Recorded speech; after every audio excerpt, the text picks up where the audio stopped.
Nous sommes très heureux de vous retrouver sur la panafricaine Medi 1 TV Afrique. Soyez les bienvenus dans le Talk Afrique.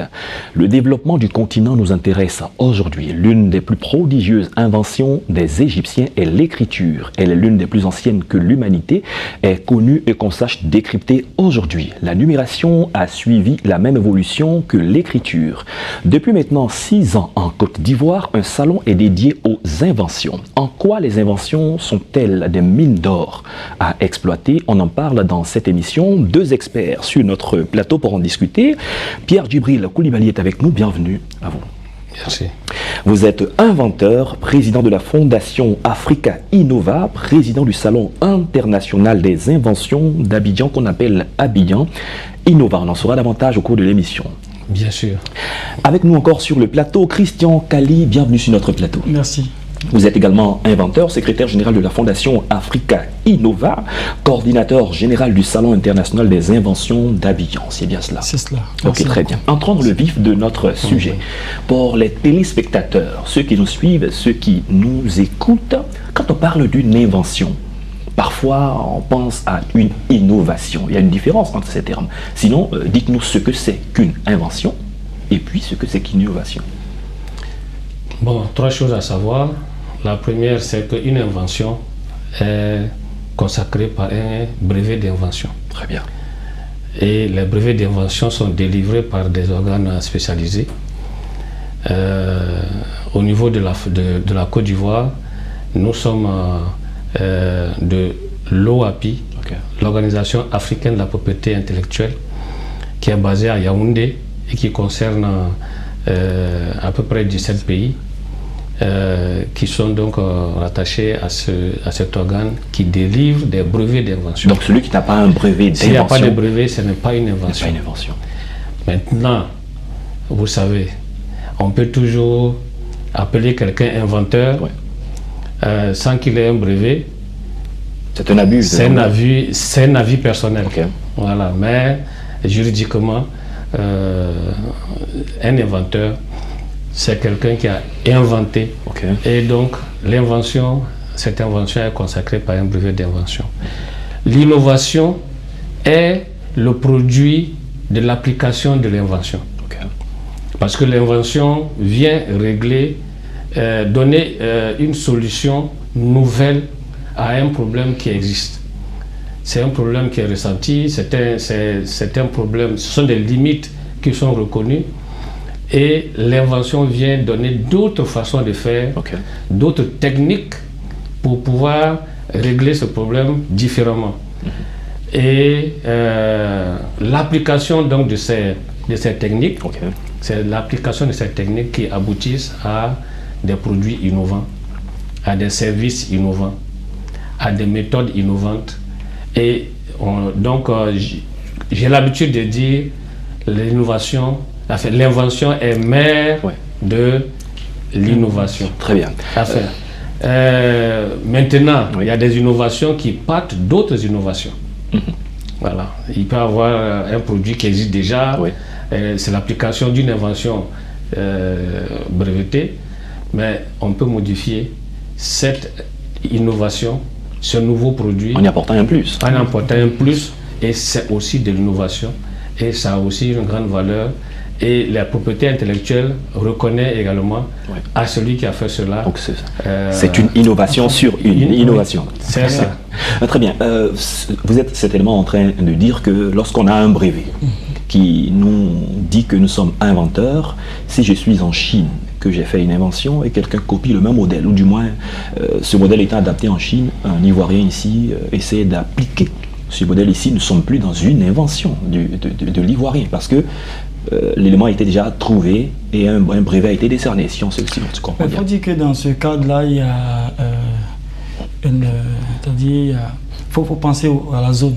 D'accord. En ce qui concerne la propriété intellectuelle, il y a le facteur couverture. Donc ici, tout à l'heure, nous avons parlé de l'OAPI, qui est l'Organisation africaine de la propriété intellectuelle, qui regorge 17 pays de l'Afrique francophone. donc couverts par les 17 pays. Si quelqu'un a inventé quelque chose qui a existé par exemple en Chine, mais qui n'a pas été protégé dans la zone OAPI, donc qui n'a pas été revendiqué par ce dernier là dans cette zone, que ce quelqu'un, c'est-à-dire l'Ivoirien qui invente, apporte un plus, qui revendique ce plus-là, en ce moment-là, on parlera de l'invention, on dira que l'invention appartient à l'Ivoirien. Ça, c'est quand il apporte un plus. Parce qu'il a apporté un plus. Parce que ce plus en question est-ce qu'il est revendiqué? Voilà, voilà, c'est ce qui est la nouveauté. Mais transposer une invention, ce n'est que l'utilisation. Ici, on n'a même pas, je veux dire, les droits. Nous sommes en train de faire du copier-coller. Absolument. Il faut cette affaire de zone, c'est qu'au-dessus, il y a même des accords. Très bien. Entre les différentes zones, et il y a l'Organisation mondiale de la propriété intellectuelle qui fait donc office d'organe mondial pour régler ces genres de questions. Il faut dire qu'il y a pas mal de procès liés à la propriété intellectuelle pour savoir qui est le vrai inventeur. Et c'est vraiment le lieu ici de dire l'importance du brevet. Le brevet, c'est quelque chose de très très important. Voilà, qui protège votre invention, qui montre que vous êtes l'auteur. C'est une richesse à part entière. Et c'est pour cela d'ailleurs qu'on parlait là aisément de mine d'or. C'est comme une mine d'or. On la protège. Il faut la garder, il faut éviter que ça passe dans d'autres mains. C'est pareil pour les brevets d'invention, c'est très important. Très bien. Alors, l'autre différence, si vous permettez, c'est que l'invention est protégée pendant une durée de 20 ans à la base. 20 ans de protection. Donc pendant 20 ans, l'inventeur a l'exclusivité de l'utilisation et de la concession de son invention pendant 20 ans. Or, si c'est une innovation, ce sont des données qui sont un peu plus atténuées et qui permettent également de bénéficier des avantages exclusifs liés à cette innovation. Donc l'invention, c'est vraiment l'outil le plus puissant pour avoir une propriété sur les connaissances, des connaissances qui peuvent être des connaissances extraordinaires et que les États aident à protéger. Très bien. Vous dites quelque chose de très important, que les États aident à protéger. On a l'impression qu'en Afrique, on a eu beaucoup d'inventeurs méconnus ou qui n'ont pas fait long feu, comme on le dit. Peut-être parce que leur invention n'a pas été protégée, mais leur propre vie, bien des fois, n'ont pas été protégées. Oui, certains ont vu leur vie être mise en danger parce que s'il n'y a pas de propriétaire, on estime qu'on peut utiliser. Ce n'est pas vrai. Même après le décès de l'inventeur, la protection demeure. Mais ce qu'il faut savoir, c'est que c'est toute une stratégie nationale qu'il faut mettre en place. Et la stratégie que, par exemple, un pays comme la Côte d'Ivoire a mise en place, c'est qu'il y a une fédération des inventeurs. Donc les inventeurs se sont organisés en fédération pour pouvoir défendre un peu leurs intérêts ensemble et pouvoir requérir auprès de l'État de Côte d'Ivoire certains avantages, certains accompagnements pour leur faciliter la tâche. Mais personnellement, je le dis parce que d'autres inventeurs nous regardent, la meilleure protection que nous avons lorsque nous avons une création, c'est de l'exploiter. Si vous l'exploitez, le monde entier verra que c'est vous qui l'avez exploité. Alors qu'une invention, c'est toujours dans les tiroirs, quelque part. La communauté mondiale ne voit pas l'invention comme un objet. Alors que si elle est appliquée, si elle est utilisée pour créer des objets, cet objet est visible par tout le monde.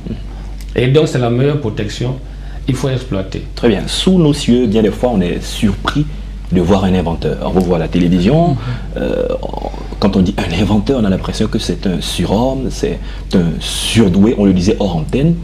Mais comment on devient inventeur?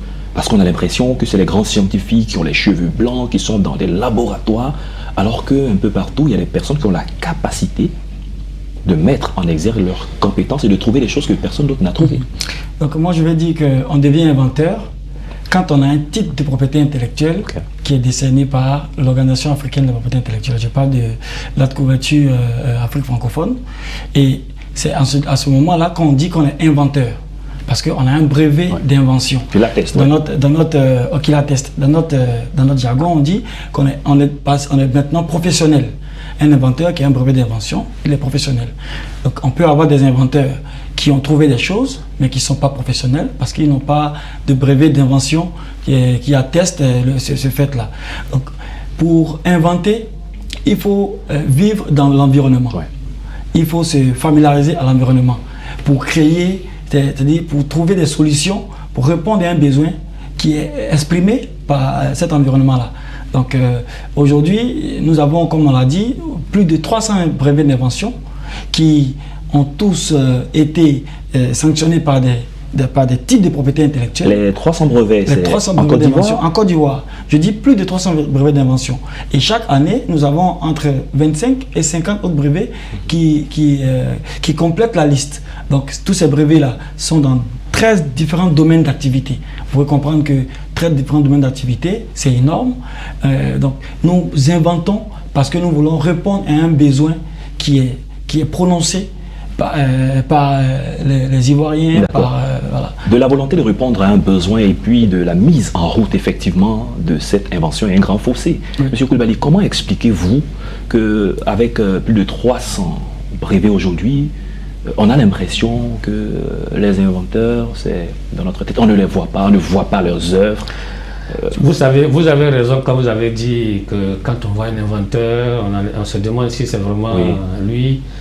On ne les trouve pas partout. Je vous assure que j'en ai vu des personnalités se lever alors qu'ils sont...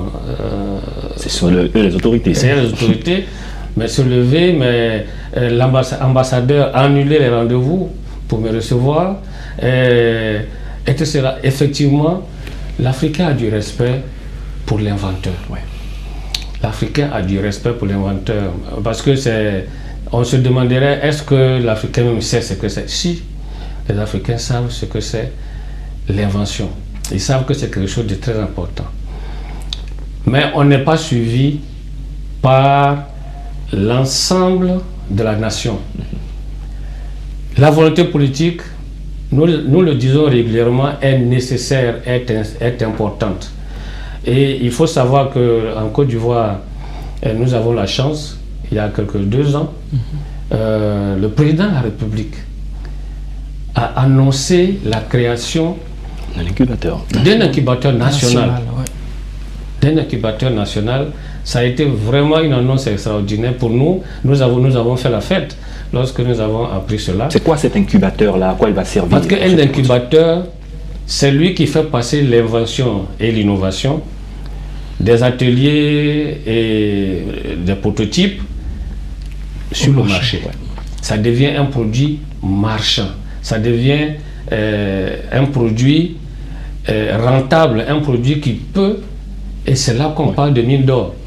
C'est comme de l'or. L'or, il faut l'extraire, il faut le traiter. Polir, il faut le traiter, c'est là. Bon, moi, je ne connais pas comment on traite l'or totalement. Mais je sais qu'il y a un travail à faire pour que l'or devienne un produit de marché. C'est comme ça les inventions. Et cet incubateur a ce rôle-là, est censé avoir ce rôle. Donc, ça fait 2 ans seulement que ça a été annoncé. Et nous pensons que comme l'État travaille lentement, bientôt, nous allons avoir les résultats de cet incubateur. Écoutez, le processus en matière d'invention, moi je l'explique en 3 grandes étapes dans un triangle. Très bien. L'étape de base, la base, c'est les recherches, c'est les inventions, les brevets, quelquefois les résultats de recherche, parce que nos frères professeurs et chercheurs à l'université, ils ont des publications, etc. Et ça, c'est la connaissance. C'est le niveau où on produit la connaissance, on produit le savoir, on produit. Donc, c'est consacré ici pour les inventions par un brevet d'invention. Maintenant, l'étape suivante, il faut valoriser. Valoriser, ça veut dire quoi? Ça veut dire qu'est-ce que l'invention peut permettre de produire comme produit innovant, comme service innovant. On peut créer des prototypes, on peut créer, quelquefois nous avons des productions artisanales ou bien l'exploitation artisanale. Mais tout ça, c'est la valorisation. Et de ce côté-là, on a besoin de l'incubateur parce que c'est très coûteux. Et quand l'inventeur travaille, il travaille seul, ça lui coûte cher. Moi, j'en connais qui ont vendu 2 voitures pour l'invention parce qu'ils pensent que quand il va montrer le brevet, le monde entier sera effectivement tellement content qu'ils vont la doubler. Et pourtant et pourtant, on se rend compte que, bon, quand il a fini de présenter, 2 jours après, on lui dit, et ton invention, ça y est où? On attend à ce qu'il puisse exactement. Et la société a besoin que les inventions deviennent des produits qui seront à leur disposition, qu'ils peuvent acheter. Et ensuite, troisième partie de ce triangle-là, c'est l'industrialisation. Nous ne pourrons pas aller plus loin avec nos inventions si nous ne sommes pas en capacité de faire l'industrialisation des produits qui sont issus de cela. Sinon, les communautés ne pourront pas acheter, les citoyens ne pourront pas acheter, ça sera trop cher et ça ne va pas produire suffisamment de résultats, suffisamment de richesses. Bref, donc au niveau, à la base, la Côte d'Ivoire a mis en place quelque chose d'extraordinaire. Nous avons une université qui fait de la recherche un pilier. Nous avons des grandes écoles qui font de la recherche. Nous avons des centres de recherche spécialisés en Côte d'Ivoire qui produisent des résultats que nous utilisons au niveau de la Côte d'Ivoire. Mais en réalité, les résultats de ces recherches sont pour l'humanité. Ça ne doit pas être juste utile pour la Côte d'Ivoire. Mais nous y sommes déjà. Donc les connaissances sont là. Et ça, c'est grâce à la politique mise en place par feu le président Houphouët-Boigny depuis très longtemps et qui a même créé un lycée scientifique, qui a créé l'Institut national polytechnique. Il a vraiment affiché une volonté politique extraordinaire pour produire la connaissance. Des lycées techniques, etc. Voilà. Maintenant, le président Ouattara a annoncé l'incubateur national qui va permettre à nos inventions, nos créations, nos connaissances de prendre la hauteur, d'être visibles. Et ça, nous pensons que les inventeurs, ils font déjà ce qu'ils peuvent. C'est ça. Voilà. Mais l'État, il faut que l'État aille plus loin. Très bien. Et mettre en place les moyens qu'il faut pour que l'incubateur voit le jour. Et vous n'avez pas attendu les moyens de l'État. Nous sommes à la 6e année où vous avez un salon, Abidjan Innova, qui essaie de promouvoir les inventions. Parlons de ce salon. Comment est-ce qu'il est créé et quel problème il résout? D'accord. Déjà, merci. Comme le président l'a dit tout à l'heure, le président de la République a annoncé la création de l'incubateur national. Et cela dure aujourd'hui 2 années. Et nous savons que l'administration prend le temps qu'il faut pour bien faire les choses. C'est cela. Donc nous ne nous arrêtons pas. Nous pensons que nous, en tant qu'acteurs de l'écosystème, devons mener des actions dans le sens de la valorisation de nos produits. C'est dans ce sens-là que nous avons pensé à des outils qui pourraient aider à valoriser. Nous avons parlé d'Aginov. Nous avons même fait le lancement au district d'Abidjan, qui est l'agence de gestion des inventions et des innovations. Donc qui vient un peu comme une structure qui regroupe les inventeurs, qui organise ces inventeurs-là pour emmener l'idée à un produit marchand. Donc à travers 5 étapes, qu'on ne va pas citer aujourd'hui. Et il y a le Salon international des inventions d'Abidjan, Abidjan Innova, qui a sa 6e édition, qui a été répliqué en Côte d'Ivoire depuis 2018. Voyez-vous, le salon a existé en Europe depuis plus de 60 ans. Donc 60 ans d'expérience qui sont mis à notre disposition pour nous permettre d'organiser aussi un tel salon grandeur nature en Afrique. Donc Abidjan est la capitale mondiale des inventions pendant ces 3 jours-là. Depuis le dernier jeudi du mois de mars jusqu'au samedi, Abidjan, je le répète, devient la capitale mondiale des inventions et des innovations. Et le thème de cette année, c'est invention des mines d'or à exploiter. Quelques explications. C'est vrai que ça s'explique seul, mais bon.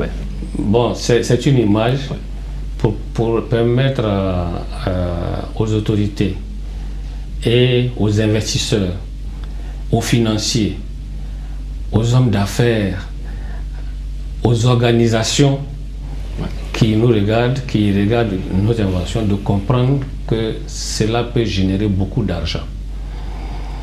Regardez, je prends un cas, une invention africaine, le mobile money.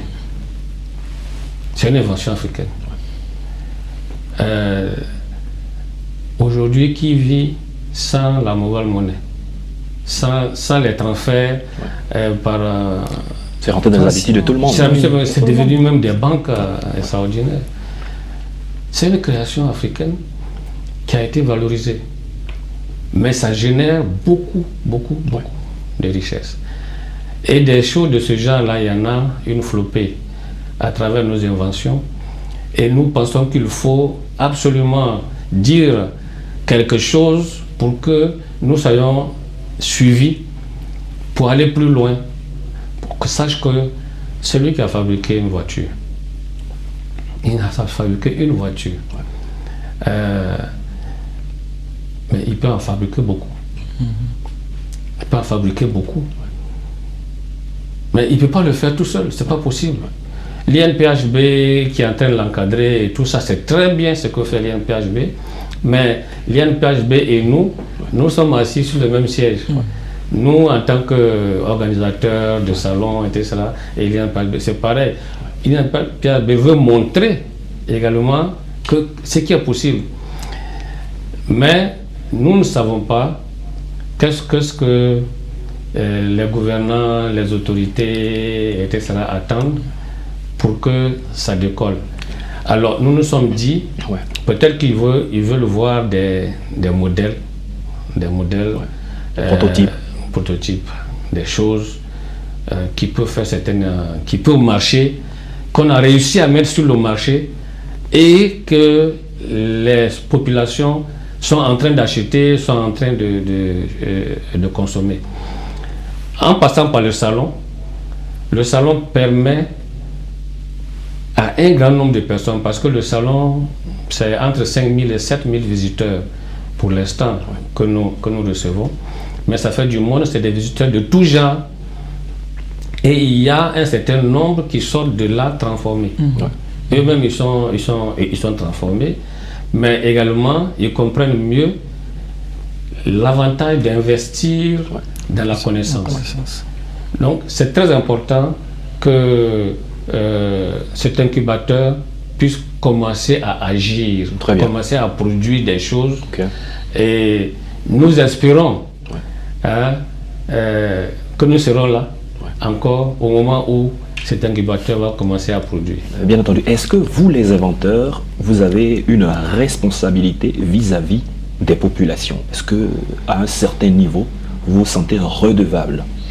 Oui, je dis oui. Parce que tout à l'heure, quand je parlais, j'ai dit que l'inventeur vient pour répondre à un besoin qui est prononcé par la population. La population est en droit de dire si ça ne va pas, mais où sont nos inventeurs? Où sont nos inventeurs? Oui, et ils le disent d'ailleurs. Ils le disent, c'est pour cette raison-là, nous, pendant ces 3 jours à Abidjan Innova, nous venons présenter ce que nous avons pu avoir comme création. Et vous leur dites de venir voir. De venir voir. Donc ils arrivent, ils voient, ils sont en contact avec les inventeurs, ils touchent, ils dégustent même pour ce qui est mangeable, ils dégustent et après ils gardent les contacts et ils nous demandent, mais aujourd'hui on a vu ici, mais on en trouve où? Donc on va leur montrer des endroits où ils vont. Mais après, la production, comme on l'a dit tout à l'heure, qui n'est pas en grand nombre, en grande quantité, va suffisamment manquer par la suite. Si la population, comme il le dit, si vous êtes redevant à la population, est-ce qu'il en est de même pour les autorités étatiques? Est-ce que l'État peut vous demander des comptes? Est-ce que l'État vous a envoyé en mission? Alors, l'État paye pour la protection du brevet. Très bien. De l'invention. L'État paye parce que ça coûte de l'argent. Lorsqu'on fait un dépôt, c'est tout un processus pour que le brevet soit délivré et ça coûte de l'argent. Sur cet argent, parce que ça coûte dans les 400, Okay. 400 et quelques mille francs. Et l'État paye près de 90%. Très bien. Donc l'État fait, c'est pour ça que je dis, à la base, production de la connaissance, c'est vraiment un travail extraordinaire qui est fait. Mais après cela, lorsque vous avez le brevet, vous le tenez, il n'y a plus d'autres. D'accord. L'incubateur sera la prochaine étape. Pour qu'il y ait des inventions, et introduire les dossiers d'invention et tout ça au niveau de l'OAPI à Yaoundé, nous avons un organisme national, l'OIP, l'Office ivoirien de la propriété intellectuelle, qui assiste les demandeurs à partir de la Côte d'Ivoire pour qu'ils puissent obtenir le brevet d'invention, qu'ils puissent introduire leur demande, de sorte que l'OAPI puisse délivrer le brevet d'invention. Très bien. Et c'est un guichet unique. Guichet unique, très bien, très bien. Alors nous sommes déjà à la fin de cette émission, à la fin de 26 minutes. Je rappelle que vous êtes Pierre Djibril Koulibaly, inventeur, président de la Fondation Africa Innova, président du Salon international des inventeurs d'Abidjan. Abidjan Innova, merci d'être venu sur notre plateau. Nous savons qu'il y a encore beaucoup de choses à dire. Merci beaucoup. Mais ça ne sera pas la dernière émission parce que le continent, l'humanité, vous l'avez dit, a besoin que votre connaissance produite, nous puissions savoir davantage. Nous sommes à votre disposition. Christian Kali, merci également d'être passé sur notre plateau. Vous êtes inventeur, secrétaire général de la Fondation Africa Innova, coordinateur général du Salon international des inventions d'Abidjan. Merci beaucoup. Si vous me permettez, en 30 secondes. 30 secondes, c'est beaucoup, c'est 10 secondes. Voilà, en 10 secondes. Vous savez, la Côte d'Ivoire a soutenu les éléphants à la CAN, sur les éléphants footballeurs. Très bien. Cette année, nous lançons un appel que toute la Côte d'Ivoire soutienne les éléphants inventeurs qui vont se produire du 28 au 30 mars au Palais de la Culture d'Abidjan. C'est la fin de cette émission. Merci à tous de l'avoir suivi. Bonne suite de nos programmes sur Média TV Afrique.